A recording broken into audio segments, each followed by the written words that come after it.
തലവേദന കൊണ്ട് സഹിക്കാൻ കഴിയുന്നില്ല. അതുകൊണ്ട് മുഅ്മിനീങ്ങളെ, ഈ വരായത്ത് എത്ര വലിയ തലവേദനയാണെങ്കിലും അത് മാറിപ്പോകണം. ഒരു വിശ്വാസത്തോട് ചെല്ലണം. മുസ്ലിമിന്റെ ആ ഒരു വിശ്വാസത്തിൽ അല്ലാഹു ലാ ഇലാഹ ഇല്ലാ ഹുവൽ ഹയ്യുൽ ഖയ്യൂം نزل عليك الكتاب بالحق مصدقا لما بين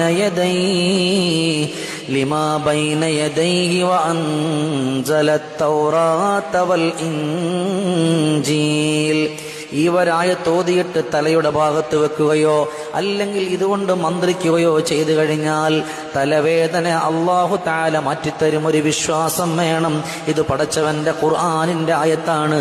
അതുകൊണ്ട് എനിക്കൊരു വിശ്വാസമുണ്ട്, എന്റെ രോഗത്തിന് ശമനമുണ്ടാകുമെന്നുള്ള ചിന്തയോടെ നിങ്ങൾ ചെയ്തു നോക്ക്.